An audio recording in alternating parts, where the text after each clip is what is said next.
வணக்கம். நியூஸ் தமிழின் தேர்தல் பயணம் நிகழ்ச்சி தொடங்குகிறது. தேர்தல் பயணம் நிகழ்ச்சியிலே இது பொலிட்டிக்கல் மாஸ் செக்மெண்ட். பல மாவட்டங்களை தொடர்ந்து இன்று பல பெருமைகளை சுமந்து கொண்டிருக்கக்கூடிய வரலாற்று சிறப்பு மிக்க நம்முடைய கடலூர் மாவட்டத்திலே இந்த நிகழ்ச்சியை நாங்கள் நடத்துவதிலே பெரும் மகிழ்ச்சி கொள்கிறோம். தேர்தல் பயணம், தேர்தல் பயணம், தேர்தல் பயணம். நியூஸ் தமிழ்.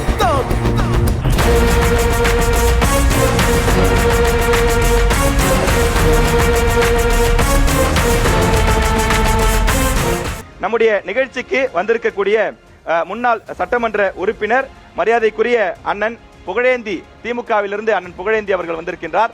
அவரை வருக வருக என்று அன்புடன் வரவேற்கின்றோம்.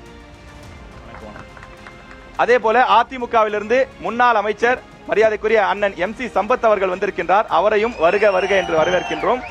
அதே போல நாம் தமிழர் கட்சியிலிருந்து சிதம்பரம் சட்டமன்ற தொகுதியினுடைய வேட்பாளராக அறிவிக்கப்பட்டிருக்கக்கூடிய தமிழ் அவர்கள், அவரையும் அன்புடன் வரவேற்கின்றோம். அதே போல தமிழக வெற்றி கழகத்தின் சார்பிலே கடலூர் சட்டமன்ற தொகுதியில் போட்டியிடக்கூடிய அண்ணன் ராஜ்குமார் அவர்கள் வந்திருக்கின்றார். அவரையும் வருக வருக என்று வரவேற்று நால்வரையும் வரவேற்று இந்த நிகழ்ச்சியை நாம் ஆரம்பிக்கிறோம். இந்த கடலூர் மாவட்டத்திற்கு அதிக நன்மை செய்த கட்சி எது? திமுக தான் சார் அதிகமா நன்மை செஞ்சிருக்குன்னா அதை எப்படி நீங்க ஜஸ்டிஃபை பண்ணுவீங்க? நீங்க ஆரம்பிக்கலாம்.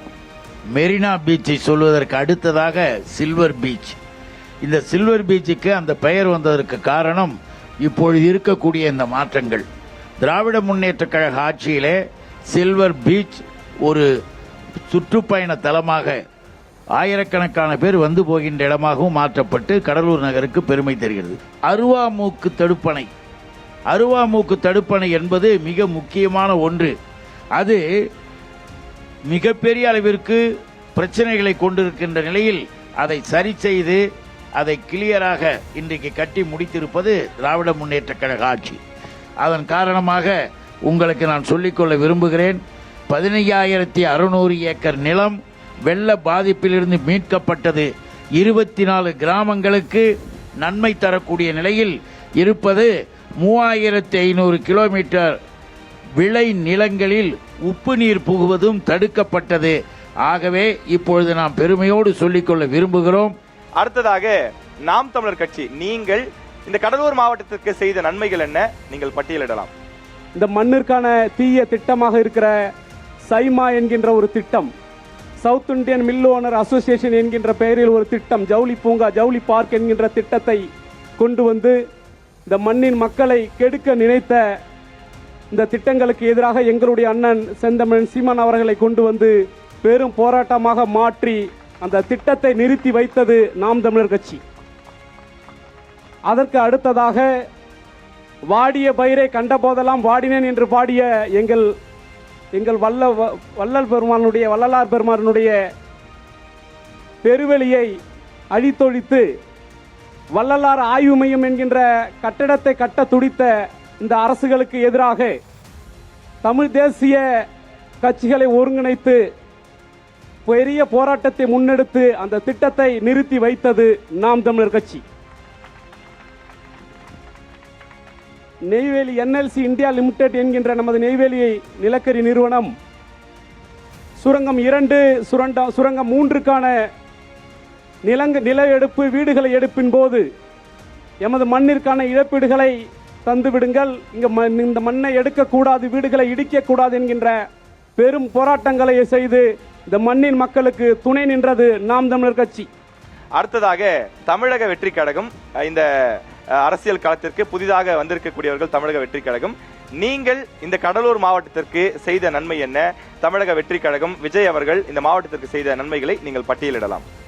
1995ஆம் ஆண்டு இலங்கை தமிழர் படுகொலை செய்யப்படும்போது அந்த நிகழ்விலே கடலூரிலே ஒரு மாபெரும் உண்ணாவிரத போராட்டத்தை நிறுவியது தமிழக வெற்றி கழகம்.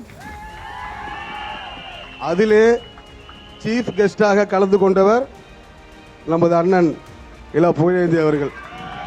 திமுகவையும் உள்ள கொண்டு வந்துட்டீங்களே, இல்ல உங்களுக்கு இதுக்கு திமுகவையும் உள்ள கொண்டு வந்துட்டீங்களே. அதான் இது ஏன் சொல்றேன்னா, இல்ல எனக்கு என்னன்னா போட்டி 2 பேருக்கு தான் அப்படிங்கிறீங்க. ஆனா அண்ணன் அப்ப நாங்க அரசியல் களத்துல இல்ல. ஓகே, புரியுது. ஆனா இன்னைக்கு நாங்க அப்பயே அவரை அழித்து நாங்கள் நிகழ்ச்சி பண்ணோம். புரியுது, அதுக்காக நான் குறிப்பிடுறேன். புரியுது, 95ல நாங்கள் தப்பில்லை, அரசியல் தப்பில்லை, களத்தில் தப்பில்லை. இருக்கிறோம் என்பதற்காக குறிப்பிடுகிறேன். ஓகே ஓகே 2004ஆம் ஆண்டு சுனாமி வரும்போது தலைவர் தளபதி அவர்கள் இந்த மீனவ சமுதாய மக்கள் பாதிக்கப்படும் போது நேரில் வந்து அவர்களுக்கு உதவிகள் வழங்கிய தலைவர் தளபதி அவர்கள் என்பதை நாங்கள் குறிப்பிட உள்ளோம். எனது முதல் போராட்டம் கடலூர் பஸ் நிலையம் கடலூருக்கு தான் வர வேண்டும் என்ற ஒரு போராட்டத்தை கையில் எடுத்தது.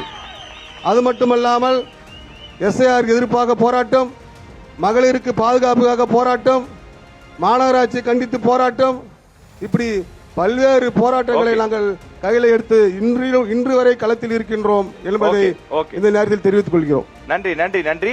தமிழக வெற்றி கழகம் ஆரம்பித்து இரண்டு ஆண்டுகள் ஆகிறது. ஆனாலும் கூட நாங்கள் மக்கள் இயக்கமாக இருந்த போதே இந்த மாவட்டத்திற்கு பல நன்மைகளை செய்திருக்கிறோம். அதே போல மக்களுக்கான விஷயங்கள் எப்போதெல்லாம் தேவைப்படுகிறதோ அவர்களுக்கான இயற்கை பேரிடர் உள்ளிட்ட பல விஷயங்களில் நாங்கள் துணை நின்றிருக்கிறோம் என்று அண்ணன் ராஜ்குமார் அவர்கள் குறிப்பிட்டார். நால்வருக்குமே மிக்க நன்றி. தொடர்ந்து நிறைய கருத்துக்களை சொல்லியிருக்கீங்க. முதல் சுற்று நிறைவடைந்தது. இந்த மாவட்டத்திற்கு யார் யார் என்ன நன்மைகளை செய்திருக்கிறார்கள்னு பேசியிருக்கிறாங்க. இப்ப இரண்டாவது சுற்று போயிடலாமா? ரெடியா இருக்கீங்களா? ஓகே, ரெடியா இருக்கீங்க. ஓகே, இப்ப நான் திமுக கிட்ட இருந்தே கேள்விகளை ஆரம்பிக்கலாம் அப்படின்னு நினைக்கிறேன். ஐயா, இப்ப உங்ககிட்ட தான் கேள்விங்க ஐயா. இப்ப என்ன கேள்வி அப்படின்னா, 2021 அப்போதைய எதிர்க்கட்சி தலைவர் இன்றைய முதலமைச்சர் மு.க. ஸ்டாலின் அவர்கள் பிரச்சாரத்துக்கு வராங்க. 2 முறை இங்க பிரச்சாரத்துக்கு வராங்க. வரும்போது நிறைய வாக்குறுதிகள் கொடுக்குறாங்க. அந்த வாக்குறுதி தான் இப்ப கையில கொண்டு வந்திருக்கேன். கிட்டத்தட்ட எத்தனை வாக்குறுதின்னு பாத்தீங்கன்னா 41 வாக்குறுதி இருக்குங்க ஐயா. இதுல எந்தெந்த வாக்குறுதி தான் நிறைவேற்றிருக்கீங்க அப்படின்னு சொல்லிட்டு நான் வேகமா கேட்கிறேன். வேகமா பதில் வந்தா நல்லா இருக்கும் ஐயா. விருதாச்சலம் தனி மாவட்டமாக பிரிக்கப்படும். பிரிச்சுட்டீங்களா? விருத்தாச்சலம் தனி மாவட்டமாக பிரிக்கப்படும் என்பது ஒரு அழுத்தமான எல்லாருடைய கருத்தையும் அன்னைக்கு கேட்டு அதற்கான முடிவு எடுக்கிறதுக்கு சொன்னாங்க. நாம நினைப்பது போல நிர்வாக ரீதியாக உடனடியாக செய்து விடலாம் அப்படி என்பது கொஞ்சம் கடினம். இல்ல, அதே நேரத்தில் நிச்சயமாக பிரிக்கப்படும் என்பது இப்ப வரக்கூடிய நம்முடைய திராவிட மாடல் ஆட்சியில் பிரிக்கப்படும். இல்ல, ஆனா வாக்குறுதி கொடுக்கறப்ப இந்த 5 வருஷத்துல செய்யறேன்னு சொல்லி தானே வாக்குறுதி கொடுத்தோம். ஆமா, அடுத்த 5 ஆண்டுல செய்யறேன்னு சொல்லி. அதுக்கு காரணம் என்னன்னு கேட்டீங்கன்னா, ஒன்னு சொல்லிட்டு செய்ய வரும்பொழுது செய்ய விடாமல் இருக்கிற சக்திகளை நினைக்கணும். யாரு விருதாச்சலத்தை தனியா பிரிக்கிறதை யார் தடுத்தாங்க? இல்ல, பல்வேறு வேலைகள் வரும்பொழுது கவனத்தை எடுத்து சொல்லுகின்ற விதமாக பல வேலைகளுக்கு போக வேண்டியிருக்கும். அதுல இது கண்டிப்பா செய்வோம்னு சொல்லும் பொழுது பாதிக்கப்படுகின்ற நிலை இருப்பதை முதல் முன்னுரிமை கொடுப்போம். முன்னுரிமை அதுக்கு தான் கொடுக்க முடியும். இது நிச்சயமா செய்வோன்றதுனால இதனால பிரச்சனை கிடையாது. அதை நாம புரிஞ்சுக்கணும். இப்ப பேருந்து நிலைய தம்பி சொன்னார், பேருந்து நிலையத்தை பத்தி சொன்னார். நல்லா தெரிஞ்சுக்கிங்க, கடலூர் என்பது நகராட்சியாக 100 ஆண்டுகள் இருந்தது. இந்த கடலூர் மாநகரம் சென்னை ராஜதானியின் தலைநகராக இருந்தது.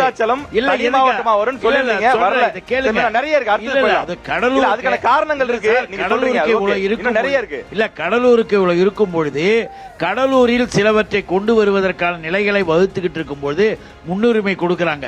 ஆக அது நிறுத்தில்ல. உங்களுக்கு தெரியாது இல்ல, கடலூர்ல 9 தொகுதிகள் இருக்கு. தமிழ்நாட்டுல மிகப்பெரிய தொகுதிகள்ல கடலூர் ஒன்னா இருக்கு. கடலூர் இன்னைக்கு 2ஆ பிரிச்சா மட்டும்தான் மக்களுக்கான சேவைகள்லாம் எளிதா கிடைக்கும். உங்களுக்கு தெரியாது இல்ல, அண்ணா மூத்த சட்டமன்ற உறுப்பினர்.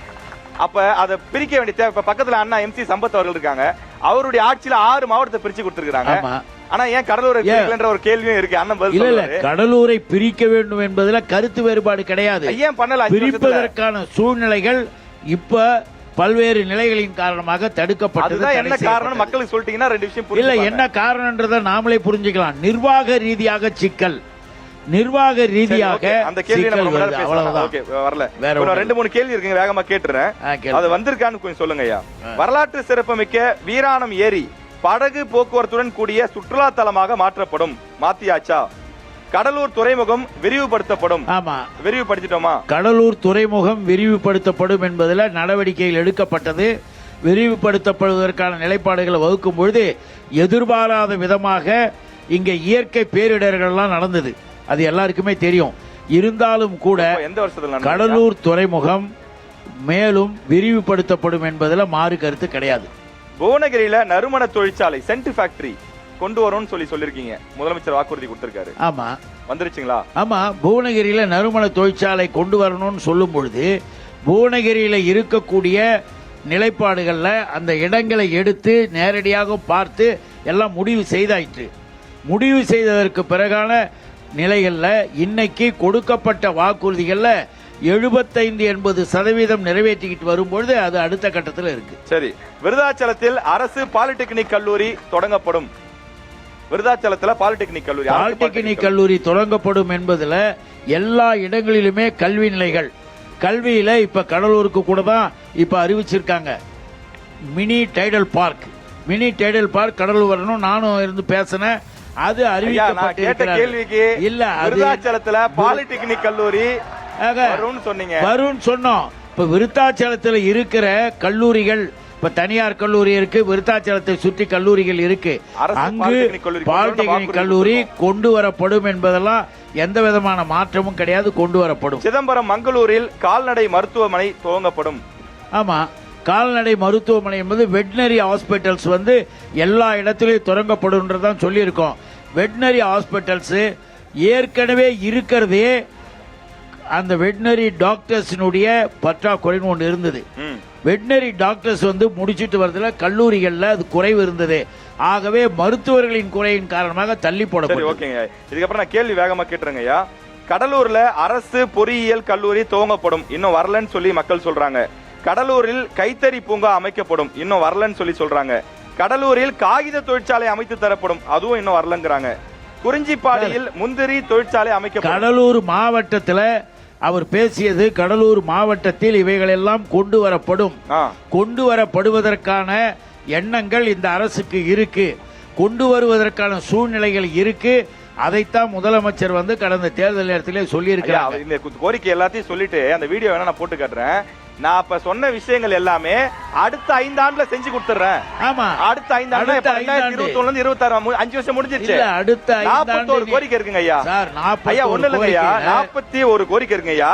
இதுல 2 தான் செஞ்சிருக்கோம். இல்ல 2 தான், 39 கோரிக்கை செய்யல. 39 கோரிக்கை செய்யலன்னு சொல்லாதீங்க, எதையும் ரத்து பண்ணியாச்சு செய்யலன்னு சொல்லாதீங்க. நமக்கு இந்த அரசாங்கத்திற்கு எல்லாருக்குமே தெரியும், நம்ம பிள்ளை நம்ம இவங்களாம் ஏதோ நினைச்சுக்கிட்டு வேணா பேசலாமே தவிர ஒன்னு புரிஞ்சுக்கணும். நிதி நெருக்கடியை கொடுத்ததும் இந்த அரசு செயல்பட விடாமல் தடுத்ததும் அரசியல் பேசக்கூடாதுன்றதுக்காக நான் பேசல. ஏன்னா நண்பர்களா இருக்காங்க. பொருளாதார நெருக்கடின்னு சொல்றீங்க, ஆனால் முதலமைச்சர் சட்டசபையிலே சொல்றாரு. இல்ல, முதலமைச்சர் சட்டசபையில என்ன சொல்றாருன்னா, இந்தியாவிலேயே பொருளாதாரத்தில் முன்னணியில் உள்ள நாடு தமிழ்நாடு. அப்படி எப்படி வந்தது? இவ்வளவு நெருக்கடி கொடுத்தும் கூட சொல்லாத புதிய புதிய திட்டங்களை அறிவித்தும் இப்ப செயல்படுத்திக்கிட்டு இருக்கிறாங்க. மகளிருக்கான திட்டங்கள் இப்ப 20 செய்யலனா தப்பு இல்ல, அதுக்கு முன்னுரிமை கொடுக்கும் பொழுது இவைகள் எல்லாம் நிச்சயமாக செய்யப்படும் என்கின்ற நிலையில தான் நம்ம பார்க்கணுமே தவிர, எதுக்காக சொல்றோம்னா நீங்க நல்லா தெரிஞ்சு பாருங்க. இப்ப இருக்கக்கூடிய நிலையில் உழவர் சந்தையாகட்டும், உழவர் சந்தைகள் 21 கொடுத்த வாக்குறுதி எல்லாம் 26 மாத்திரணுமா? 21 கொடுக்கப்பட்ட வாக்குறுதிகள் எல்லாம் 26 மாற்றி விடலாமா? நீங்க கேட்கும் போதே ஒன்ன புரிஞ்சுக்கணும். இந்த முதல்வரின் மீது நமக்கு நம்பிக்கை இருக்கிற காரணத்தினால் 26க்கு மாத்திரலாமான்னு கேக்குறீங்க.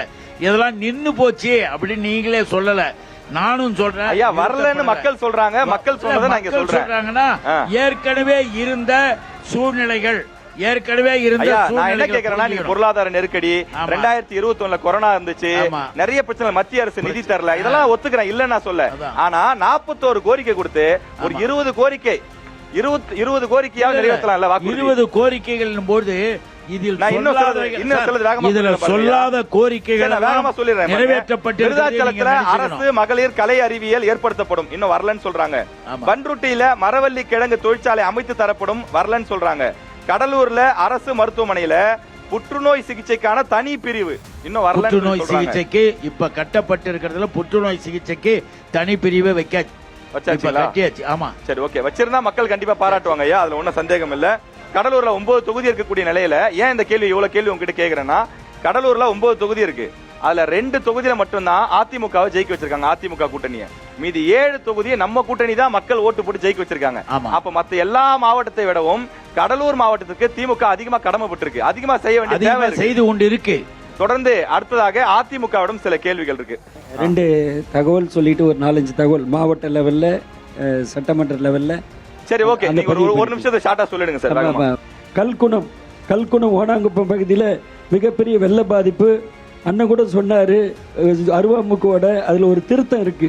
ஜீவோ போட்டது நாங்க, ஒரு ஜீவோ போட்டது நாங்க. அது வீர பெருமாள் ஏரியாவை டீப்பனிங் பண்றதுக்கு ஜீவோ நாங்க.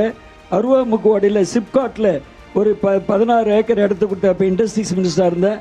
அதுக்கு வழிவகை பண்ணி அந்த தண்ணிலாம் ட்ரைன் ஆகணும்னு கடலுக்கு கொண்டு தள்ளி ஆட்சி அனைத்து இந்திய அண்ணா திராவிட முன்னேற்ற கழக ஆட்சி. சரி, ஓகே ஓகே, நன்றி. உங்களுடைய ஆட்சியில நீங்கள் சில விஷயங்களை செஞ்சு கொடுக்கலன்னு சொல்லி மக்கள் சில குற்றச்சாட்டுகளை வச்சிருக்காங்க.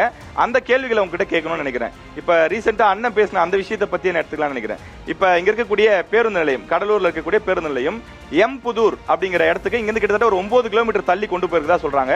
அது ஆள் அரவமற்ற பகுதி, சுத்தி காடு மாதிரி இருக்கக்கூடிய இடம். இப்ப அங்கிருந்து இங்க வரணும்னா ஆட்டோ பிடிச்சி தான் வரணும் அப்படிங்கிறாங்க. அவ்வளவு கஷ்டமான ஒரு விஷயமா மாற்றப்பட்டிருக்கு. அப்ப நீங்க இந்த தொகுதியில 2 முறை தேர்வு செய்யப்பட்டு அது மட்டும் இல்லாமல் அமைச்சராகவும் இருந்த நபர் ஏன் அப்படி ஒரு திட்டத்தை தடுத்து நிறுத்த? கடலூர் மாவட்ட ஆட்சித்தலைவர் இடத்த பக்கத்து இடத்துல 18.20 ஏக்கர் இடத்தை வகை மாற்றம் பண்ணி மாத்திட்டாங்களே. ஒரு செகண்ட் வகை மாற்றம் பண்ணி அக்ரிகல்ச்சர் டிபார்ட்மெண்ட் வகை மாற்றம் பண்ணி கொண்டாந்தேன். லாஸ்ட் டைம்ல தான் அது முடிஞ்சது. வகை மாற்றத்துக்கு இட் வில் டேக் டைம். அதுபோல 28 ஏக்கர் கடலூர் கலெக்டர் ஆபீஸும் வகை மாற்றம் தான் பண்ணிருக்கேன். அது வந்து நம்ம வந்து agriculture land, Coimbatore agriculture university land வகை மாற்றம் பண்ணி அதுல 5 ஏக்கர் வந்து மினி டைடல் பார்க்கு, 13 ஏக்கர் பஸ் ஸ்டாண்டு கொண்டு வந்தேன். அது லாஸ்ட் டைம்ல பிபிபி மாடல்ல build on operate own transfer அந்த மாடல் வந்து சம்படிஸை பார்த்துட்டு இருந்தோம், கேட்டுட்டு இருந்தோம். அவங்க வந்து சைன் பண்ற நேரத்தில் ஆட்சி மாற்றம் வந்தது காரணத்தினால அது தவற விட்டோம். இல்ல சார், இப்ப என் கேள்வி அது இல்ல. இப்ப அந்த புது பேருந்து நிலையத்தை வந்து மக்கள் நிறைய விரும்பலன்றாங்க. யாரெல்லாம் அந்த புது பேருந்து நிலையத்தை விரும்பல? இங்க பாருங்க எவ்வளவு பேர் கை தூக்குறாங்க பாருங்க. சார் ஒரு நிமிஷம் பார்க்கணும்னு ஆசைப்படுறேன். அப்ப ஒரு பிரதான எதிர்க்கட்சியா உங்களுக்கு அந்த பொறுப்பு கூடுதலா இருக்குன்னு நான் நினைக்கிறேன். அண்ணா ஆதரிச்சு பேசுவாரு, ஏன்னா அண்ணா ஆளுங்கட்சி. அதுக்கு சில பாசிட்டிவ் விஷயம், ஒரு ஊருக்கு 2 பஸ் ஸ்டாண்ட் இருக்க கூடாதுன்னு அண்ணன் கேக்குறாரு. அதுல ஒரு வேலிடான பாயிண்ட் இருக்கு, நான் அதை மறுக்கல. ஆனா பெரும்பான்மை மக்கள் இங்க இருக்கக்கூடியவங்க புது பஸ் ஸ்டாண்ட் எங்களுக்கு அங்க வேணாங்கிறாங்க. அப்போ ஒரு பிரதான எதிர்க்கட்சியாக அதை தடுத்து நிறுத்த வேண்டிய நீதிமன்றத்துக்கு போயிருக்க வேணாமா? ஆட்சி மாற்றத்தின் காரணம் நீதிமன்றத்துக்கு போயிருக்கோம். நாங்க நீதிமன்ற ஆட்சி மாற்றத்தின் காரணமாக நாங்க 70% மேல பணி நடந்து முடிஞ்சிருச்சு சார். முடிஞ்சிச்சுன்னா அது கேஷ்யூ பிளான்ட் கொண்டு வர போறோம், கிளஸ்டர் மாடல் கொண்டு போறோம், முந்திரி உடைக்கிற தொழிற்சாலை கொண்டு வர போறோம், ஒரு காமன் ஃபெசிலிட்டிஸ் கொண்டு வர போறோம். அதுல அங்கேயா? ஆமா, காமன் ஃபெசிலிட்டிஸ். ஏற்கனவே நீங்க அந்த புது செக்ரட்டரியேட் ஹாஸ்பிடலா மாத்துறது பெரிய சர்ச்சைக்குள்ளாச்சு. இப்ப திரும்பவும் பஸ் ஸ்டாண்ட்ல முந்திரி உடைக்கிற மெஷினா மாத்துனீங்கன்னா முந்திரி உடைக்கிற உங்களுக்கு தெரியாது இல்ல. இப்ப ஏற்கனவே புது தலைமைச் செயலகத்தை மருத்துவமனையா மாத்தி அது பல இடங்கள் பயன்படாம இருக்கின்ற குற்றச்சாட்டு இருக்கு. ஏன்னா மருத்துவமனைங்கிறப்ப அது ஒரு தரத்துல ஒரு நோக்கத்தோட கட்டுவாங்க, பஸ் ஸ்டாண்டுங்கிறப்ப அது ஒரு தரத்துல அது ஒரு நோக்கத்தோட கட்டுவாங்க. சேஞ்ச் ஆஃப் இது கிளாஸ் ஊர்ல பொதுவா பழமொழி சொல்லாம ஒரு செகண்ட். எந்த கன்ஸ்ட்ரக்ஷன் இருந்தாலும் இன்னைக்கு கிளாஸ் லெவல்ல தான் ஃபேக்டரி அமையுது. எல்லாம் செயின்ட் கோவின் கிளாஸ் வாங்கி ஃபிட் பண்ணி டக்னு இடத்த மாத்திக்கிறான். அதை வைட்டு இது பண்ணிருக்கான், புரியல, ஸ்கிரீன் போட்டுக்கிறான். ஒன்று காமன் ஃபெசிலிட்டிஸ் பண்ணி முந்திரி கோட்டை அமைக்கிற குடோன் அமைச்சு இது காமன் ஃபெசிலிட்டிஸ். கிட்டத்தட்ட 200 விவசாயிக்கு வேலை வாய்ப்பு கொடுக்குற மாதிரி காமன் ஃபெசிலிட்டிஸ் கொண்டு வந்து முந்திரி கோட்டை லோடு அடிக்கணும் டன் கணக்கில். அவங்ககிட்ட வந்து ஒரு ஆளுக்கு 100 டன் டெய்லி வாரத்துக்கு கொடுப்போம். அவன் ப்ராசஸ் பண்ணி கொடுக்கணும். அதுக்கு தனியா ஒரு இடம் எடுத்து பண்ணி கொடுக்கலாம், அது ஒண்ணும் தப்பு கிடையாது. நான் பஸ் ஸ்டாண்டை உறுதியா மாத்த போறேன், கடலூர் மைய பகுதியில் அமைக்க போறேன். எங்க ஆட்சி மாற்றம் எடப்பாடியார் முதலமைச்சரான 10 கையெழுத்துல 8வது கையெழுத்து இந்த கையெழுத்தாக இருக்கு. மக்களுடைய வரிப்பணம் வீணாகுது மக்களுக்கு. சார் அது எனக்கு புரியுது, உங்களுடைய கோரிக்கை உங்களுடைய வலியுறுத்தல் புரியுது. மக்களுடைய வரிப்பணம் வீணாகுது இல்ல? மக்களுடைய வரிப்பணத்துக்கு ஒரு சின்ன கோரிக்கை. மக்களுடைய வரிப்பணத்துக்கு விவசாயிகளுடைய நலன் காக்கிறதுக்கு முந்திரி கொட்டை கோடிக்கிற தொழிற்சாலை கொண்டாட போற. சரி, okay. Not for waste. Okay, இப்போ நீங்க நம்ம ப்ரௌடா கொண்டாந்தாங்கல்ல, இங்க இருக்கக்கூடிய மல்டி ஸ்பெஷாலிட்டி ஹாஸ்பிடல் கொண்டாந்து வந்தாங்கல்ல, கலக்க இது செக்ரட்டரியேட் அந்த மாதிரி இதுல கொண்டு வரது. அதுதான் அது வந்து பெரும் விமர்சனத்தை முன்ன வச்சாங்களே. அண்ணே என்ன விமர்சனனாலும் ஒட்டுமொத்த கடலூர் மாநகர மக்களுடைய உயிர் நாடி வந்து பஸ் ஸ்டாண்டு மைய பகுதியிலே இருக்கணும் தான். கடலூர் உயிர் துடிப்பு. அது நெஞ்சில வந்து நஞ்சு ஊத்துற செய்யலாம் திராவிட முன்னேற்ற கழக ஆட்சியோட நிலைப்பாடு. இப்ப இன்னொரு கேள்வி இருக்கு. இப்ப இந்த பஸ் ஸ்டாண்ட்லயே இப்ப என்ன பிரச்சனை அப்படின்னா, கடலூர் தொகுதியில் இருக்கக்கூடிய பேருந்து நிலையத்தை அமைச்சர் நேக்கா அவருடைய குறிஞ்சிப்பாடிக்கு எடுத்துட்டு போயிட்டாரு அப்படின்னு ஒரு விஷயத்த சொல்றாங்க. அப்ப அதுல ஒரு சில தீமை இருந்தாலும் அந்த குறிஞ்சிப்பாடி மக்களுக்கு நன்மை இது. அப்ப அந்த மாதிரி ஒரு கேள்வி முடிச்சிடறேன். MC சம்பத் அவர்கள் 10 ஆண்டுகள் அமைச்சரா இருந்தீங்க, தொழில்துறை அமைச்சரா இருந்தீங்க. அப்ப கடலூர் மாவட்ட இளைஞர்களுக்கு நீங்க எவ்வளவு வேலை வாய்ப்பு வாங்கி கொடுத்தீங்க? வகை மாற்றம் என்பது ஒரு எளிதான காரியம் இல்ல. It will take time. இல்ல சார், இப்ப MRK ஒரு உதாரணமா இருக்காரு. ஒரு செகண்ட். MRK அவர்கள் உதாரணமா இருக்காரு. இங்க இருக்கிற ஒரு பஸ் ஸ்டாண்ட அவங்க தொகுதி கொண்டு போயிடுறாரு அப்படின்னு சொல்லி ஒரு விமர்சனத்தை வைக்கிறாங்க. அப்ப நாம அமைச்சரா இருந்தப்ப நம்மளுடைய கடலூர் தொகுதிக்கோ அல்லது கடலூர் மாவட்டத்துக்கோ கொண்டு வந்த வேலை வாய்ப்புகள் என்ன? கடலூர் மாவட்டத்துக்கு வேலை வாய்ப்பு முகாம் கிட்டத்தட்ட ஒரு 30 வேலை வாய்ப்பு முகாம் நடத்திருக்கேன். கிட்டத்தட்ட ஒரு 2000 பேரை வேலை வாய்ப்பு அனுப்பிச்சிருக்கேன். அது இல்லாம பெக்கட்ரான் கம்பெனில வேலை வாய்ப்பு வாங்கி கொடுத்திருக்கேன். சிஐ டயர்ல வேலை வாய்ப்பு வாங்கி கொடுத்திருக்கிறேன். தென் MRF கம்பெனியில் இங்கே பாண்டிச்சேரி பக்கத்தில் கல்மான்பத்தில் இருக்க கம்பெனியில் வேலை வாய்ப்பு வாங்கி கொடுத்துருக்கேன். BYD கம்பெனியில் வேலை வாய்ப்பு வாங்கி கொடுத்துருக்கேன். சிட்ரான் கம்பெனியில் வேலை வாய்ப்பு கொடுத்துருக்கேன். இண்டஸ்ட்ரீஸ்ல வேலை டவுன் DLFSல வேலை வாய்ப்பு வாங்கி கொடுத்துருக்கேன். பெரும்பாலும் கொஞ்சம் இங்கே தான் கடலூர் மாநகர மக்கள் வந்து கிட்டத்தட்ட ஒரு 1000 பேர் பயனடைஞ்சிருக்காங்க இந்த 10 ஆண்டு காலத்துல. இவ்வளவு பெரிய 9 தொகுதி இருக்கக்கூடிய 9 தொகுதியை பத்தி கடலூர் சட்டமன்ற தொகுதியை மட்டும் 1000 பேர் வேலை வாய்ப்பு வாங்கி கொடுத்திருக்கு. கடலூர் சட்டமன்ற தொகுதியில் மட்டும் 1000 பேருக்கு வேலை வாய்ப்பு. சரி, ஓகே. என்னுடைய கேள்வி வச்சுட்டேன். முன்னாள் அமைச்சருடைய பதிலும் கேட்டு பெறப்பட்டது. நன்றி சார். நாம் தமிழ் கிட்ட ஒரு சில கேள்விகள் இருக்கு. சிதம்பரம் பகுதியில எடுத்துக்கிட்டோம் அப்படின்னா அங்க இருக்கக்கூடிய கோயில் நடராஜர் கோவில் இருக்கு. இப்ப அந்த கோயிலை சுத்தி நிறைய டிராபிக் பிரச்சனை இருக்கு. இப்ப அதுக்கு நாம் தமிழர் கட்சி எடுத்த போராட்டம் என்ன? அதை விட குறிப்பா வீராணம் ஏரி தூர்ந்து இருக்கு, தூர்வாரப்படணும்ன்ற கோரிக்கைகள் இருக்கு. ஆளும் கட்சி எதிர்கட்சி இவங்களுக்கான கடமைகள் இருக்கு. அவங்க சில காலங்களில் நிதி ஒதுக்கிருக்காங்க அப்படின்னாலும் நாம் தமிழர் கட்சி அதுக்கான போராட்டத்தை தீவிரமா பண்ணி அதை செய்ய வச்சிருக்க வேணாமா? இப்ப ஏற்கனவே 42 அடி நம்ம ஆழம் தோண்டினாதான் அதனுடைய முழு கொள்ளளவு நம்ம எட்டும். ஆனா இங்க இருக்கிற ஆளும் அரசுகள் சொன்னது என்னன்னா 20 அடி இப்ப தூந்து இருக்கு, 22 அடி தான் மேல இருக்கு. ஆனால் இவங்க சொல்கிற திட்டம்ங்கிறது நாங்க வந்து முழுவதும் தோண்டிட்டோம், முழு கொள்ளளவை வீராணம் எட்டிடுச்சு அப்படின்னு இருக்கு. ஆனா இது இந்த திட்டங்களுக்கு எதிராக தொடர் போராட்டங்களை நாம் தமிழர் கட்சி காட்டுமன்னார் கோயில் தொகுதியினுடைய உறவுகள், சிதம்பரம் சட்டமன்றத்தினுடைய உறவுகள் தொடர்ச்சியாக போராடிக்கிட்டு இருந்தோம். அது இல்லாம நாங்க இப்ப தேர்தலில் எங்களுடைய வாக்குறுதியை கொடுக்கிறோம். எப்படியாப்பட்ட வாக்குறுதியை கொடுக்கிறோம் தெரியுமா? எங்களுடைய தில்லை நடராஜர் ஆலயத்திற்கு உலக புகழ்பெற்ற எங்களுடைய கோவிலுக்கு வருகிற சுற்றுலா பயணிகளுக்கு ஏற்ற வகையில குடிக்க தெருவெங்கும் டாஸ்மாக் இருக்கு. அவர் குடித்துட்டு ஒன்கடிக்க கழிவறை இல்ல.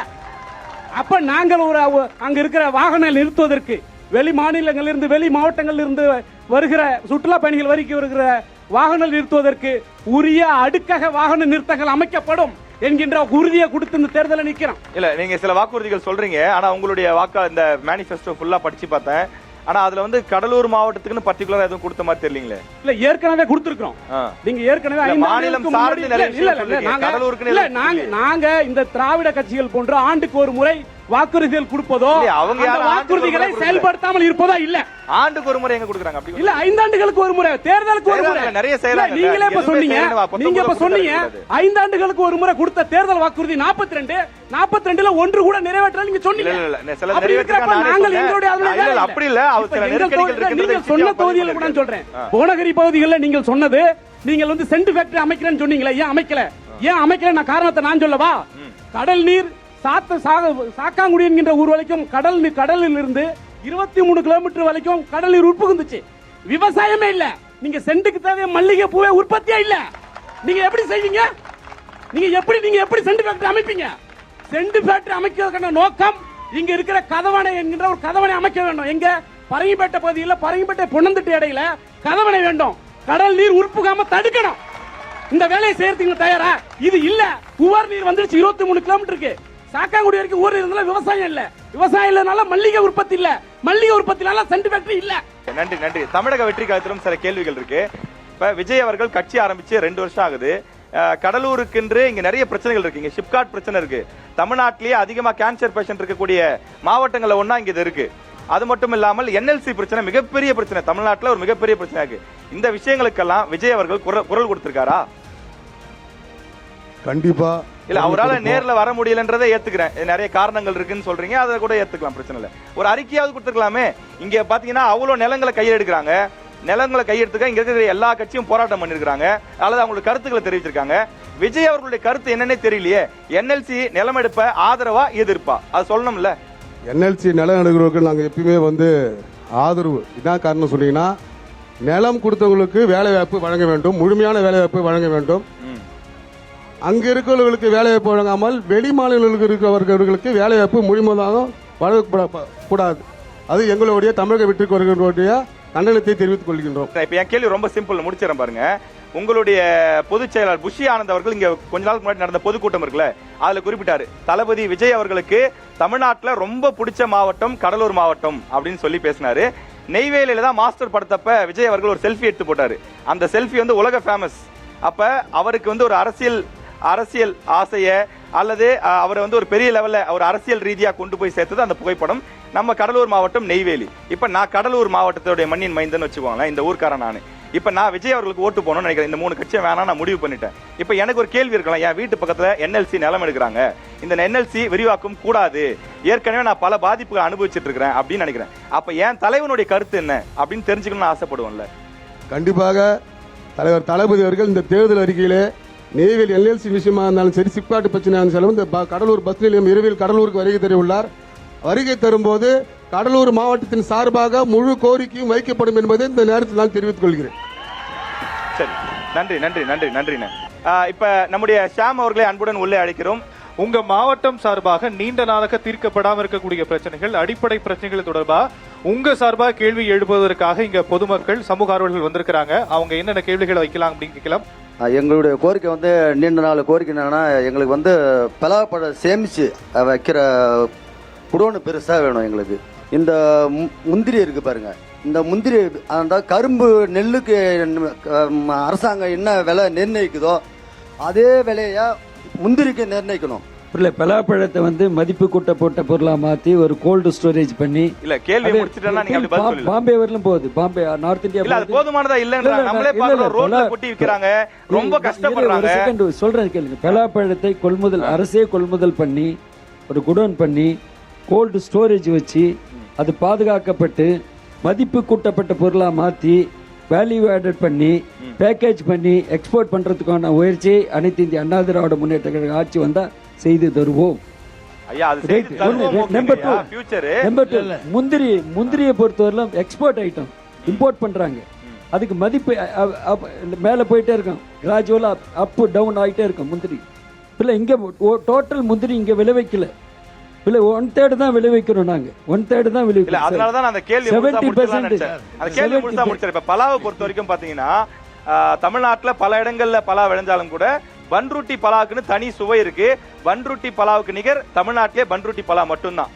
அதே மாதிரி முந்திரி எடுத்துக்கிட்டோம் அப்படின்னா நம்மலாம் இன்னைக்கு ஆப்பிள் ஆரஞ்சு அப்படின்னு சாப்பிட்றோம். ஆனா ஆரஞ்சுல கிடைக்கிற விட்டமின் சியை விட நம்முடைய முந்திரியில தான் வந்து 5 மடங்கு அதிகமா இருக்குன்னு சொல்றாங்க. இது வந்து நம்ம கூகுள்ல சர்ச் பண்ணி பார்த்தா கூட தெரியும் உங்களுக்கு. அப்ப அவ்வளவு சுவை இருக்கக்கூடிய அவ்வளவு சத்து இருக்கக்கூடிய முந்திரி வீணா கீழே போட்டுறக்கூடிய ஒரு சூழல் இருக்கு. அத வந்து மதிப்பு கூட்டி அதை விற்கக்கூடிய ஒரு சூழல் வேணும்னு கேக்குறாங்க. இல்ல நான் கேள்வி மட்டும் முடிச்சிடறேன், ரொம்ப சுருக்கமா முடிச்சிடறேன். அதே மாதிரி முந்திரி பருப்பு வெளிநாடுகள்ல இருந்து எக்ஸ்போர்ட் ஆகி வருது, ஆப்பிரிக்கா மாதிரியான நாடுகள்ல இருந்து கொண்டு வராங்க. பெரிய பருப்பு வருது, அது கலரா இருக்கு. நம்ம நாட்டு பருப்பு சுவையும் அதிகமா இருக்கும், சத்தம் அதிகம், ஆனா அது விலை போக மாட்டேங்குது. அந்த பருப்பு கொண்டு வந்து இங்க எங்களுடைய மார்க்கெட்டை காலி பண்ணிடுறாங்க. நம்ம ஆட்கள் எங்க என்ன பண்றாங்க, உளுந்தூர்பேட்டை டோல்கேட்லயும் விக்கிரவாண்டியிலையும் விழுப்புரத்துலயும் ரோட்ல நின்று கூவி வித்துட்டு இருக்காங்க. அப்ப நம்ம இந்த கடலூர் மண்ணினுடைய மைந்தர்களாக இருக்கக்கூடிய நீங்க என்ன பண்ண போறீங்க? இதுதான் என் கேள்வி. ஏன்னா ரொம்ப முக்கியமானது, வேற எந்த மாவட்டமும் இல்லாத சிறப்பு. இதுல வந்து முந்திரியில வந்து ஒரு நிமிஷத்துல என்ன தீர்வு பண்ணலாம் நீங்க சொல்லுங்க. அண்ணன் சொல்லுங்க. முந்திரியில வந்து டிஃபரன்சியேஷன் பண்ண முடியாது. நம்ம முந்திரி கூடுதல் சுவை இருக்கலாம், சத்து இருக்கலாம், எல்லாத்தையும் ஒன்னாதான் மிக்ஸ் பண்றாங்க. அதுல முந்திரி பருப்பு சொல்றீங்களா? பருப்பு இல்லீங்களா? பெரிய பருப்பு இருக்கு, அண்ணனுக்கு தெரியாது இல்ல, நம்மளது கொஞ்சம் சின்ன பருப்பா இருக்கு, எல்லாம் ஒன்னாதான். தூத்துக்குடியில இருந்து கொண்டு வந்து அது பெரிய மார்க்கெட் 4 லட்சம் டன் அளவுக்கு இங்க இறக்குமதி பண்ணி 180 பயிர் 1 கிலோ இருக்கு. நம்ம மார்க்கெட்டே காலி ஆயிருது. 240 பயிர் 1 கிலோ இருக்கு, 280 பயிர் 1 கிலோ இருக்கு, 280 பயிர் தான் நம்ம நாட்டு பயிர். அண்ணா உங்களுக்கு நல்லா தெரியும், நான் வெளியூர் நீங்க மண்ணின் மைந்தரே, உங்களுக்கு தெரியாம இருக்க வாய்ப்பு இல்ல. கேள்வி என்ன நான் சொல்ல புரியுது, விவசாயிகளுக்கு வந்து அத மதிப்பு கூட்டி இப்ப பலா எடுத்துக்கிட்டீங்கன்னா நம்ம பக்கத்து மாநிலம் கேரளா 200 வேல்யூ ஆடட் ப்ராடக்ட் மதிப்பு கூட்டி விற்கிறான். அதை வந்து சிப்ஸ் போடுறான், ஊறுகாய் போடுறான், கூட்டு பொரியல் பண்றான், பவுடரா மாத்துறான், நிறைய விஷயங்கள் 200 வகையான ஐட்டம் பண்றாங்க. அப்ப நம்ம ஊர்ல என்ன பண்றோம்? எதுவுமே பண்ணல அரசாங்கம் அப்படிங்கிறாங்க. எங்களுடைய பல ஆடு மாட்டுக்கு போகுது வீணா, முந்திரி கொட்டை எடுத்துக்கிறோம், பழத்தை வீணா ஆட்டு மாட்டுக்கு போடுறோங்கிறாங்க. கை தட்டுறாங்க பாருங்க. மதிப்பு கூட்டப்பட்ட பொருளா மாற்றி அமைச்சு அதை எக்ஸ்போர்ட் பண்றதுக்கு கேரளா போயிட்டு அந்த டெக்னாலஜியை கத்து கொடுக்கறதுக்கு ஒரு டிபார்ட்மெண்ட் போட்டு இங்க இருக்கிற பிள்ளைங்களை அனுப்பி அங்க ட்ரைனிங் படிக்க வச்சு கொண்டாந்து அதை பண்ணணும். நம்ம லோக்கல் முந்திரிக்கு வந்து ஒரு விலை நிர்ணயம் பண்றதுக்கு அரசு நம்ம மினிஸ்டர் தான், நம்ம இது அக்ரிகல்ச்சர் மினிஸ்டர் தான் அதுக்கு பொறுப்பு. சார், மூணாவது வந்து முந்திரி பழத்தை சொல்றேன். அவர் முடிச்சிட்டா நீங்க முந்திரி பழம் வந்து கோவாவில் வந்து நொதித்தல் தன்மை பண்ணி சாராயம் பண்றாங்க, பென்னி அதை வந்து பென்னி பண்றாங்க. அங்க போயிட்டு அங்க ஒரு நம்ம இங்க இருந்து டெக்னாலஜி, அந்த டெக்னாலஜி கத்துன்னு வந்து இங்க ஒரு ஃபேக்டரி போறதுக்கு அந்த ஃபேக்டரி முதலாளி somebody investor, who is the investor in Goa, புரியல, அவங்களை கொண்டு வந்து இங்க இன்வெஸ்ட் பண்ண வச்சு அந்த இண்டஸ்ட்ரீஸ் ஆரம்பிக்கணும். அது எல்லாமே கரெக்ட்னா இதெல்லாம் நம்ம ஆட்சியில பண்ணிருக்கலாமேன்ற ஒரு கேள்வியும் இருக்கு, இனிமே வந்தா பண்ணணும்ன்ற கோரிக்கையும் இருக்கு. எங்க ஆட்சியில பண்ணி கொடுக்கறோம், நாங்க எங்க ஆட்சி வந்த உடனே நாங்க பண்ணி கொடுக்கறோம். சரி, ஓகே, நன்றி ஐயா. நீங்க அவருடைய கோரிக்கைகள் இன்னைக்கு இருக்கிற நிலைப்பாடு இது நீண்ட நெடுங்காலமாக இருந்ததுல ஒரு வருடத்திற்கு ஒரு வருடம் மாறுதலாக கூட இருக்கலாம், ஒரு வருடம் வந்து குறைவா இருக்கலாம், ஒரு வருடம் அதிகமா இருக்கலாம். வேளாண்மை துறைக்கென்று தனியாக பட்ஜெட் போட வைத்ததே இந்த அரசு தான். எங்களுடைய வேளாண்மை துறை அமைச்சராக இருக்கிற மாண்புமிகு MRK பன்னீர்செல்வம் அவர்கள் நிதிநிலை அறிக்கை தனியாக அதுக்கு கொடுக்கும் பொழுது அப்ப நம்முடைய தோழர் சொன்ன இந்த கோரிக்கைகள் அவருடைய நிதிநிலை அறிக்கையில பன்ருட்டி என்கின்ற நிலை வருகின்ற பொழுது அதுல வந்திருக்குது, படிச்சிருக்காங்க. இப்போ அடுத்த கட்டமாக அதையெல்லாம் செய்வதற்கான நிலையிலும் இருப்பதை இந்த தேர்தல் அறிக்கையிலும் சொல்லியிருக்காங்க, பார்க்கலாம். ஆகவே நிச்சயமாக அது வர இருக்கின்ற திராவிட மாடல் ஆட்சியில் நிறைவேற்றப்படும். சரி, ஓகே, நன்றி. நாம் தமிழர் கட்சி, அந்த கேள்வி உங்களுக்கு புரிஞ்சிருக்கும்னு நினைக்கிறேன். அதுக்கு என்ன தீர்வு? 50 ஆண்டுகள்ல இவர்களுடைய ஆட்சி முறையில் தான் இங்க ஒரு சிறு கிடங்குகள் இல்லாத, பாதுகாக்க பகுதிகள் இல்லாத, இது மட்டும் இல்ல, நம்ம இது சுருக்கிடக்கூடாது. முந்திரியோடைய விவசாயம், பல விவசாயம் சுருக்கிடக்கூடாது. உலகத்திற்கே தரணி தஞ்சையினுடைய கடைசி கடைகோடி காவிரி டெல்டா மாவட்டம் எனது தொகுதி. எனது தொகுதியில இன்னைக்கு நெல்லுக்கு இதே நிலை, நெல்லுல இதே நிலை, நெல்லை கொள்முதல் பண்ற கொள்முதல் நிலையங்கள் இல்ல, நெல்ல இருக்கிற பயிர் காப்பீடு என்கின்ற சொல்கிற இன்சூரன்ஸ் இந்த 4 ஆண்டுகளா தரவே இல்லை. ஆனாலும் இந்த அரசு நாங்கள் சரியாக செய்கிறோம், வேளாண் துறை சரியாக பட்ஜெட் போடுறது. யாருக்கு போடுறீங்க பட்ஜெட்டை? யாருக்கு போடுறீங்க? பேர் வச்சீங்களா, சோறு வச்சீங்களான்னு கேட்கிறோம். என்ன பிரச்சனைனா கடலூர் மாவட்டத்துல எல்லா மாவட்டங்கள்லயும் அரசு மருத்துவக் கல்லூரி இருக்கு. ஒரு நிமிடம் கூட முடிச்சிடறேன். ஒரு தடவை கூட அதிகாரம்னா என்ன, சட்டம்னா என்ன, அமைச்சரவைகள் மற்றும் உள்ள நிலைப்பாடுகளை பற்றி ஒண்ணுமே தெரியாம வெளியில இருந்து பார்த்துட்டு எதை வேணா பேசலாம், எப்படி வேணா பேசலாம். ஆனால் என்ன செய்யலான்றதா பார்க்கணும். ஒவ்வொரு ஆண்டும் செய்து கொண்டுதான் இருக்கிறோம், செய்யாமலா இல்ல. செய்யாம இருந்தா இன்னைக்கு தமிழ்நாட்டில் விவசாய பெருங்குடி மக்களுடைய வளர்ச்சி என்பது மற்ற மாநிலத்தை விட சிறப்பாக இருக்கு.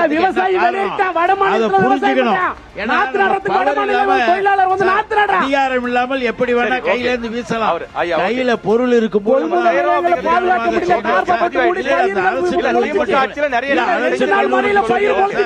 மெடிக்கல் காலேஜ் சொல்லிடுறேன். ஆனா உங்களுக்கு கேள்வி புரிஞ்சது இல்ல, நீங்க அதுக்கு என்ன தீர்வு வச்சிருக்கீங்க? தமிழக வெற்றி கழகம் தான் அடுத்த ஆட்சி அமைக்கணும்னு சொல்றீங்க. நீங்க இந்த தொகுதியில வெற்றி பெற்றா இந்த விவசாயிகளுக்கு என்ன பண்ண போறீங்க? இது வந்து நீண்ட நாள் கோரிக்கை. விவசாயி அவர்கள் சொன்னது போல இது நீண்ட நாள் கோரிக்கை. இந்த பண்ருட்டி விவசாயிகளுக்கு முந்திரிக்கும் அந்த பழம் வீணா போவதற்கு ஆதாய விலை கொடுக்கணும். அது மட்டும் இல்லாமல் அங்க அந்த முந்திரி மூலமா கிடைக்கிற பழச்சாறுகளுக்கு உண்டான அந்த தொழிற்சாலை அமைப்பதாக உத்தரவாதம் சொல்லி ஓட்டு வாங்கி பல பேர் இன்று காணாமல் போய்விட்டார்கள். ஆனால் தமிழக வெற்றி கழகத்தினுடைய ஆட்சி வந்த பிறகு இந்த முந்திரி வியாபாரியாக இருந்தாலும் சரி, விவசாய பிரச்சனை இருந்தாலும் சரி, அங்கே தொழிற்சாலை அமைக்கப்பட்டு அந்த விவசாயிகளுக்கு முழுமையான பாதுகாப்பு கொடுத்த ஆதாய விலை கொடுக்கப்படும் என்பதை இந்த நேரத்தில் நான் குறிப்பிட கடமைப்பட்டுள்ளேன். அடுத்த கேள்வி. அனைத்து முன்னேறிய நாடுகளும் வந்து ரினியூவபிள் எனர்ஜியை நோக்கி நகர்ந்துகிட்டு இருக்கும்போது நம்ம இன்னும் இந்த நிலக்கரிக்காக விளைநிலங்களை வந்து திரும்ப திரும்ப வந்து கையகப்படுத்தி அழிக்கிறதுக்கான அவசியம் என்ன வந்துச்சு? இதுக்கான மாற்று திட்டங்கள் உங்ககிட்ட என்ன இருக்கு? ஓகே, இப்ப இந்த கேள்வி என்ன கேள்வி கேட்கிறாருன்னா, இப்ப தமிழ்நாடு நம்ம தான் சொல்றோம் மின் மிகை மாநிலம்னு நம்ம சொல்றோம். கடந்த ஆட்சியிலே அறிவிச்சிட்டாங்க, நம்மளும் அதான் சொல்றோம். தமிழ்நாட்டில் மின்வெட்டு மின்சார பிரச்சனைங்கிறது இப்போதைக்கு இல்ல. தமிழ்நாட்டுடைய தேவை என்ன அப்படின்னு பாத்தீங்கன்னா 18,000 மெகாவாட் அப்படின்னு சொல்றாங்க. 18,000 மெகாவாட் தான் ஒட்டுமொத்த தமிழ்நாட்டுக்கும் தேவை, கொஞ்சம் முன்ன பின்ன இருக்கலாம்.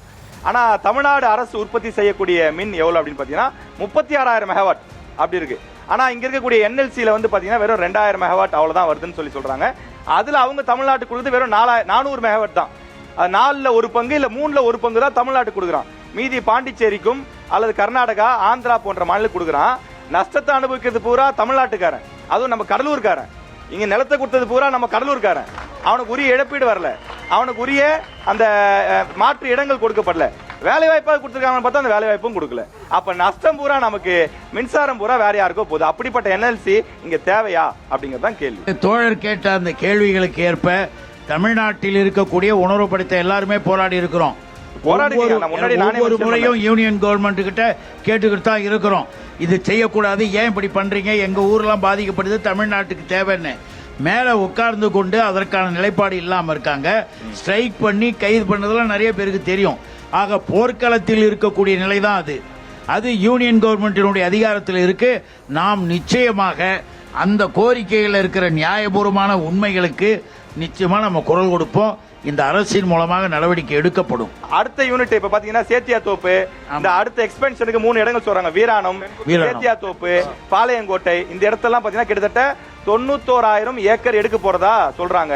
அதுக்கு திமுகவுடைய நிலைப்பாடு என்ன, அதையும் சேர்த்து சொல்லிட்டீங்கன்னா பரவாயில்ல. திராவிட முன்னேற்ற கழகம் மக்களுடைய கருத்தை கேட்டுதான் முதலமைச்சர் முடிவெடுப்பார், அனுமதி அளிப்பார். மக்கள் தான் விரும்பலையே. மக்கள் வந்து மக்கள் விரும்பல. நிச்சயமாக நம்முடைய அரசு, நம்முடைய முதலமைச்சர் யாராவது என்எல்சிக்கு இடம் கொடுக்க விரும்புறீங்களா? யார் விரும்பலையோ அவங்க கை தூக்கலாம். என்எல்சிக்கு இடம் கொடுக்கறது வந்து நாமும் எல்லாரும் வந்து கொடுத்துதான் அவனை கேட்டதுனால சொல்றாங்க சார். கட்டாயப்படுத்தவே இல்ல, மக்களுடைய விருப்பம் தான் நம்முடைய விருப்பம். ஐயா 2003 ஏகப்பட்ட கைதுகள்லாம் நடந்தது. சரி, பழைய ஹிஸ்டரிக்கு நம்ம போக வேணாம்.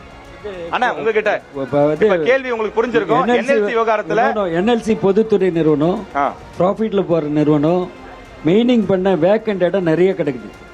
ஒரு கிட்டத்தட்ட ஒரு 10,000 ஏக்கர் மெயினிங் பண்ண இடமே கிடைக்குது. அது லெவல் பண்ணி சோலார் பேனல் போட்டு கொண்டு வர்றதுக்கான ஒரு முயற்சியை நாங்கெல்லாம் கூட்டணி அரசு, கூட்டணி ஜேசி ஜனநாயக அந்த அரசாங்கம் வந்த உடனே நாங்க மத்திய அரசை வலியுறுத்தி மாண்புமிகு முதலமைச்சர் கவனத்துக்கு கொண்டு சொல்லி இதை நிறுத்துவதற்குண்டான நடவடிக்கை 2019 இருந்தே நம்ம டபுள் இன்ஜின் அரசாங்கமா தான் இருக்கிறோம். அப்பவும் கொஞ்சம் சொல்லி ஸ்டாப் பண்ணிரலாமே. 2017ல ஒரு செகண்ட் கேளுங்க. அதான் இப்ப அந்த அக்ரிமெண்ட் 2036 வரைக்கும், ஒரு செகண்ட் 2036 வரைக்கும் ஒரு செகண்ட் கேளுங்க. 2017ல திராவிட முன்னேற்ற கழக ஆட்சியில அது வந்து நிப்பாட்டி வச்சிருக்காங்க. 2017 எஸ் 2017ல எங்க ஆட்சியில நிப்பாட்டி வச்சிருக்காங்க. 31 நோட்டிபிகேஷன் 32 நோட்டிபிகேஷன் இன்னும் கொடுக்கல. 31 32 நோட்டிபிகேஷன் கொடுக்கறதுக்கு 31 நோட்டிபிகேஷன் கொடுக்கறதுக்கு முன்னாடியே வந்து இந்த கவனத்தை நாங்கள் ஆட்சி அமைக்கப்பட்ட பிறகு மைய அரசுக்கு கொண்டு சென்று மாண்புமிகு பாரத பிரதமர் பார்த்து, இபி மினிஸ்டர் பார்த்து இது ஸ்டாப் பண்ணி அந்த வேக்கன்ட் சைட், மெயினிங் பண்ண வேக்கன்ட் சைட் இருக்குல்ல, மோர் தென் 10,000 ஏக்கருக்கு சோலார் பேனல் எனர்ஜி உற்பத்தி பண்ணி கொடுங்கன்ற அந்த கட்டாயமாக அதை கொண்டு வருவதற்கான முயற்சி அனைத்து இந்திய அண்ணா திராவிட முன்னேற்ற கழக ஆட்சி மேற்கொள்ளும். சரி, இன்னொரு கோரிக்கை இருக்குங்க ஐயா. அதுல என்னன்னா என்எல்சில உள்ளூர் இளைஞர்களுக்கு போதுமான வேலை வாய்ப்பு கிடைக்கிறது என்ற குற்றச்சாட்டையும் வைக்கிறாங்க சார். அது உள்ள என்எல்சில காலங்காலமா நடக்கிற விஷயம், இன்னைக்கு நடக்கிற விஷயம் இல்லை. நிலம் எடுத்தவருக்கு வேலை வாய்ப்பு கொடுக்க வேண்டும். இப்ப டெம்பரரி வேலை வாய்ப்பு கொடுத்துருக்காங்க. சில பேர் விடுபட்டு இருக்காங்க, நிறைய பேர் விடுபட்டு இருக்காங்க. விடுபட்ட நிகழ்வுகளுக்கு அனைத்து தொழிற்சங்கமும் போராட்டம் பண்ணியிருக்காங்க. அது அரசோடைய பார்வைக்கு கொண்டு போயிருக்காங்க. மைய அரசுல நம்ம ஒரு இணக்கமான சூழ்நிலை இருந்தாதான் இந்த பிரச்சனையை முடித்து வைக்க முடியும் என்பதை தெரிவித்துக். சரி, ஓகே, நன்றி சார். உங்களுடைய கருத்தை, 2 பேருடைய கருத்தும் இங்க பதிவாயிருக்கு. நாம் தமிழர் கட்சி அந்த பார்வையை எப்படி பாக்குறீங்க, அதுக்கு என்ன தீர்வு வச்சிருக்கீங்க? நீங்க இயற்கை வளன் சார்ந்து நிறைய விஷயங்கள் பேசக்கூடியவங்க, இதுல உங்களுடைய நிலைப்பாடு என்ன? நாம் தமிழர் அரசனுடைய கொள்கை முடிவு என்பது தீர்ந்து போகிற வளங்களை வைத்து மின்சாரங்களை தயாரிப்பது அல்ல. அதனால் இந்த என்எல்சி நிர்வாகம் நில எடுப்பு என்பது நாம் தமிழர் கட்சி ஆட்சியை தாண்டி நாம் தமிழர் கட்சி, நாம் தமிழர் பிள்ளைகளும் சீமானும் இருக்கிற வரை 1 சென்ட் நிலங்கள் கூட அடுத்த சுரங்கத்திற்கு கொடுக்க விட மாட்டோம். எனக்கு அதுதான் எங்களுடைய கொள்கை முடிவு. தமிழ் பிரதர், எனக்கு ஒரு இந்த இடத்துல ஒரு சின்ன வருத்தம் என்னன்னா, அண்ணன் சீமான் மேல ஒரு சின்ன வருத்தம். அண்ணன் சீமான் எங்க பிரச்சனைனாலும் போய் போராடுறாரு. கடலூர் மாவட்டத்தில் ஒரு கடமைப்பட்டிருக்காரு. முதல்ல 2016ல போட்டியிட்டது இந்த கடலூர்ல தான். போட்டிட்டு கிட்டத்தட்ட ஒரு 12,500 ஓட்டுகள் வாங்கினாரு. இந்த என்எல்சிக்காக மக்கள் அவ்வளவு போராட்டங்கள் நடத்தினப்ப அண்ணன் சீமான், நாம் தமிழர் கட்சி என்னென்ன போராட்டங்கள் நடத்தினீங்க? நெய்வேலி பிரச்சனையை கடலூர் மாவட்டத்தில் சுருக்குவது நாம் தமிழர் கட்சியினுடைய வேலை அல்ல. நெய்வேலி பிரச்சனை கடலூர் மாவட்ட மக்களின் பிரச்சனை அல்ல, தமிழ் தேசிய இனத்தின் பிரச்சனை என்று மாற்றம். சீமான் கடலூர் வந்துதான் போராடணும்னு அவசியம் இல்ல. நெய்வேலி பிரச்சனையை தூத்துக்குடியிலும் பேசுவார், சென்னையிலும் பேசுவார், கோவையிலும் பேசுவார். இதற்கு முன்பாக சேத்தியாத்தோப்பில் நடந்த பொதுக்கூட்டம் போட்டு என்எல்சியை கண்டித்து போராட்டங்களை நடத்தி இருக்கிறோம். எங்கள் அண்ணன் வரவில்லாத சூழலில் நாங்கள் என்எல்சியை முற்றுகையிட்டு அவரின் தம்பிகள் என்எல்சியை முற்றுகையிட்டு போராடி இருக்கிறோம். தமிழ் பிரதர், இப்ப இங்கதான் ஒரு கேள்வி. இப்ப டங்ஸ்டன் பிரச்சனை வந்தப்ப அண்ணன் சீமா நேரடியா போய் அங்க போய் போராட்டம் பண்ணாரு. ONGC பிரச்சனை வந்தப்ப அண்ணன் சீமா நேரடியா அங்க போனாரு. இப்ப அந்த மாதிரி இங்க பெரிய லெவல்ல போராட்டம் நடக்கும்போது அண்ணன் வந்து போராட்டம் பண்ணிருக்கலாம்ன்றத என் கேள்வி. பெரிய அளவுல போராடி இருக்கிறோம். அண்ணன் வந்து பேசி இருக்கிறார். நீங்கள் உங்களுக்கு சரியா டேட்டா இல்லன்னு நினைக்கிறேன். சேத்தியாத்தோப்பு நடந்த ஒரு பிரமாண்ட பொதுக்கூட்டத்துல என்னால செய்திருக்கேன்னா பிரமாண்ட பொதுக்கூட்டம் சேத்தியாத்தோப்பு நகர்ல நடத்தி நாங்க செஞ்சிருக்கிறோம். அது இல்லாம அந்த போராட்டங்களின் போது கைது செய்யப்பட்டு சிறையில் இருந்தவர்களை சந்தித்து ஆதரவு தெரிவித்து அவர் பின்னால் நின்று நாம் தமிழர் கட்சி. அடுத்ததாக தமிழக வெற்றி கழகம். ஐயா, அவங்க கேள்வி கேட்டாங்க, உங்களுக்கு புரிஞ்சிருக்கும்னு நினைக்கிறேன். நீங்கள் சொல்லக்கூடிய தீர்வு என்ன தமிழக வெற்றி கழகம் சார்பில்? தமிழக வெற்றி கழகம் சார்பில் இந்த தொகுதியில நீங்க போட்டியிடுறீங்க. நெய்வேலி நிலத்தை கையகப்படுத்துவதை இத்துடன் நிறுத்திக் கொள்ள வேண்டும். ஏற்கனவே கையகப்படுத்த நிலத்திற்கு உண்டான வேலை வாய்ப்புகளை உடனே வழங்க வேண்டும். இனிமேலும் ஒரு சொட்டு நிலத்தின் மேல் கை வைத்தால் தமிழக வெற்றி கழகம் தலைவர் தளபதி தலைமையிலே மிக விரைவில் மிகப்பெரிய ஆர்ப்பாட்டம் நடத்தப்படும் என்பதை இந்த நேரத்தில் நான் கவனித்துக் கொள்கிறேன். ஆனா இங்கதான் எனக்கு ஒரு கேள்வி, நான் ஒரு துணை கேள்வி மட்டும் கேட்டுறேன். இப்ப அண்ணன் சொல்றாரு நாங்க மத்திய அரசு கிட்ட போராடி பண்ணுவோன்னு. அது எப்படி சொல்றாருன்னா, அவங்க கிட்ட 39 பாண்டிச்சேரி சேர்த்து 40 MP இருக்காங்க. அவங்க போராடுவாங்கன்னு எடுத்துப்போம். நம்ம இவங்க கூட்டணியில் இருக்காங்க. இவங்க ஜெயிச்சு வந்தாங்க அப்படின்னாலும் இல்ல அப்படின்னாலும் அவங்க மத்திய அரசு அவங்களுடைய அரசு அவங்க பேசி பண்ணுவாங்க. இப்ப நீங்க தமிழ்நாட்டில் இருக்கிறீங்க, நீங்க மத்திய அரசை மிக கடுமையா இருக்கீங்க, கொள்கை எதிரின்னு அறிவிச்சிருக்கீங்க. அப்ப மேல மத்திய அரசு பிஜேபி அரசாங்கம் இருக்கப்ப அவங்க கிட்ட எப்படி சொல்லி அதை நிறுத்துவீங்க? நாங்க அந்த பிஜேபி திமுக இதுக்கெல்லாம் பயப்படுற ஆளு அசர ஆளு எங்க தளபதி கிடையாது. ஆனா அதனால இந்த பயத்தை பூச்சாண்டிலாம் பயப்படுறது இல்ல. நான் கேள்வி டெக்னிக்கலா கேக்குறேன். தளபதி கிடையாது, தமிழக வெற்றி கழக தோழர்கள் கிடையாது. பயப்படுறத பத்தி இல்ல, இது பயப்படுறத பத்தி கேள்வி இல்ல. நான் லாஜிக்கா கேக்குறேன். அவங்க எம்பிக்கள் இருக்காங்க, நாடாளுமன்றத்தை முடக்கிடுவாங்கன்னு வச்சுப்போம். உதாரணத்துக்கு அவங்க கூட்டணி நேரடியா அப்பாயின்மெண்ட் வாங்கி பேசி கையெழுத்து வாங்கிடுவாங்கன்னு வச்சுப்போம். நம்ம என்ன செய்வோம்? இனி வரும் காலகட்டத்தில் தமிழக வெற்றி கழகம் முழுமையான போராட்டத்தை கையில் எடுக்கும் என்பதை ஆணித்தரமாக தெரிவித்துக் கொள்கிறேன். ஓகேண்ணா, ஓகே. இந்த கடலூர்ல 9 தொகுதிகள் இருக்குது, 9 சட்டமன்ற தொகுதிகள் இருக்குது. இந்த கடலூர் மாவட்ட மக்கள் திமுகவிற்கு ஏன் வாக்களிக்க வேண்டும்? வாக்களித்தால் இந்த கடலூருக்கு என்ன நன்மை கிடைக்கும்? கடலூர் மாவட்டத்துக்கு, கடலூர் மாவட்டத்திற்கு கடலூர் மாநகரம் எல்லாமே சேர்ந்ததுதான். இன்றைக்கு நடந்து கொண்டிருக்கிற திராவிட மாடல் அரசினுடைய திட்டங்கள் எல்லா குடும்பங்களிலும், அனைத்து குடும்பங்களிலும் யாரேனும் ஒருவராவது மாண்புமிகு முதல்வர் எங்களுடைய தலைவர் அண்ணன் தளபதியினுடைய திட்டத்தின் பலனை அனுபவிக்காமல் இல்லை. உதாரணத்துக்கு சொல்லணும்னா இப்ப கடலூருக்கு டைடல் பார்க் அறிவிச்சிருக்கிறாங்க. எதிர்காலத்தில் டைடல் பார்க் ஒன்னு சின்ன விஷயம் சொல்றேன். இங்க இருக்கிற காலேஜ் இருக்கு, இங்க இருக்கிற தம்பிகள்லாம் இருக்காங்க. இந்த கல்லூரி கடலூரில இருபாலர் கல்லூரியாக நம்முடைய தலைவர்கிட்ட சொல்லி தான் பேராசிரியர் தான் கொடுத்தாங்க.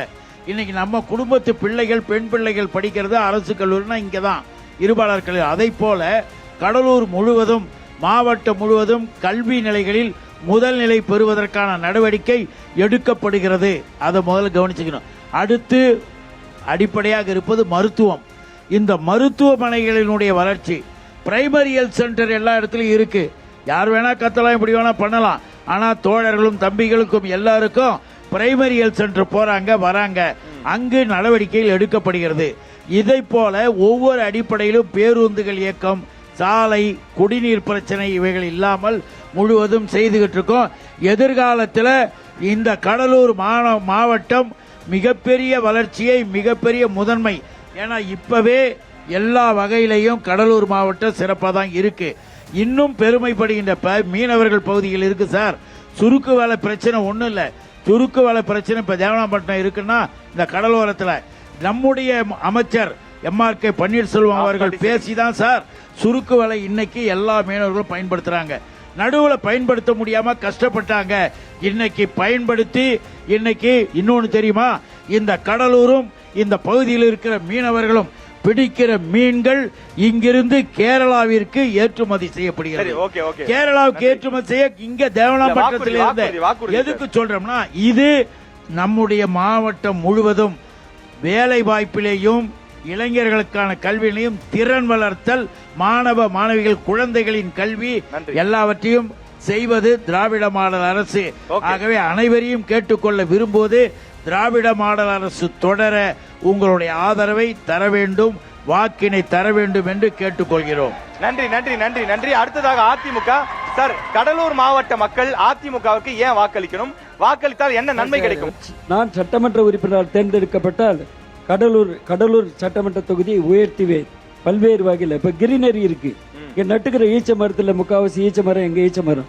கடலூர் பூரா கிரீனரி இருக்கு. போர்ட்டபிள் வாட்டர், குடிக்க உகந்த நீர் கொண்டு வந்திருக்கோம். அது விரிவாக்கம் பண்ணுவோம். தென் வந்து ஸ்கூல்ஸ், காலேஜஸ், இன்டர்நேஷனல் ஸ்டாண்டர்ட்ல பள்ளி பிள்ளைங்க வந்து இன்டர்நேஷனல் ஸ்டாண்டர்ட்ல படிக்கணுமா, அதுக்குண்டான ஸ்கூல்ஸ் SRM போன்ற பள்ளிகளை அணுகி ஒரு தனி பள்ளி அமைச்சு தருவதற்குண்டான முயற்சியை பண்ணுவேன். இந்த மாவட்ட வளர்ச்சிக்கு வந்து IT பார்க், டைடல் பார்க் கொண்டு வருவேன். தென் தொழிற்சாலை NOCல வந்து 2800 ஏக்கர்ஸ் நிலம் கிடைக்குது. அது ஆல்தியா பெட்ரோ கெமிக்கல் ஒரு பண்ணை. அது காவிரி பாதுகாக்கப்பட்ட மண்டலம் தான் அந்த பகுதி. பாதுகாக்கப்பட்ட மண்டலத்துக்கு அடுத்தபடியாக தான் அந்த பகுதி இருக்கு. ஆல்தியா பெட்ரோ கெமிக்கல் வந்துன்னா கிட்டத்தட்ட 40,000 பேருக்கு வேலை வாய்ப்பு இருக்கு. டோட்டலாக இந்த கடலூர் சட்டமன்ற தொகுதி, கடலூர் மாவட்டமே உயர ஒரு வாய்ப்பு இருக்கு. அனைத்து உயர்நிலையில் நான் உறுதுணையாக இந்த மாவட்ட மக்களுக்கு இருப்பேன். அதற்காக வாக்களிக்க வேண்டிய சின்னம் ரெட்டலை என்று கேட்டு விடைபெறுகிறேன். நன்றி, வணக்கம். நன்றி நன்றி நன்றி. அடுத்ததாக நாம் தமிழர் கட்சி. நாம் தமிழர் கட்சிக்கு வாக்களிக்க வேண்டியது காலத்தின் கட்டாயம், ஒரு வரலாற்று தேவை என்பதை மட்டும் நாங்கள் இங்கு சொல்லிக் கொள்ள வேண்டும். ஏனென்றால் இங்கு மருத்துவம் விலையாகி போனது, கல்வி விலையாகி போனது, குடிநீர் விலையாகி போனது, இந்த மண் வளம் அழிக்கப்படுகிறது, மக்கள் நலம் அழிக்கப்படுகிறது. இங்க படிக்க பள்ளி இல்லை, படித்தால் வேலை இல்லை, வேலை இருந்தால் அதற்கான ஊதியம் இல்லை, குடிக்க நீர் இல்லை, இங்கு இல்லைகள் இல்லை ஏராளம். அதற்கு தேவை பிரபாகரன் பிள்ளைகள், சீமானின் தம்பிகள் என்பதை புரிந்து கொண்டு எங்களுக்கு நாம் தமிழர் பிள்ளைகளுக்கு விவசாய சின்னத்தில் வாக்களியுங்கள். தமிழக வெற்றி கழகம், கடலூர் மாவட்ட மக்கள், இந்த 9 மாவட்ட மக்களும் உங்களுக்கு ஏன் வாக்களிக்க வேண்டும்? வாக்களித்தால் கடலூர் மாவட்டத்திற்கு தமிழக வெற்றி கழகத்தின் மூலம் என்னென்ன நன்மை கிடைக்கும்? தமிழக வெற்றி கழகம், நான் இந்த தொகுதியில் வெற்றி பெற்றால் கடலூர் பஸ் நிலையம் கடலூருக்கு கொண்டு வரப்படும். முதல் கோரிக்கையாக கடலூர் பஸ் நிலையம் கடலூருக்கு கொண்டு வரப்படும். கல்வி தரம் உயர்த்தப்படும்.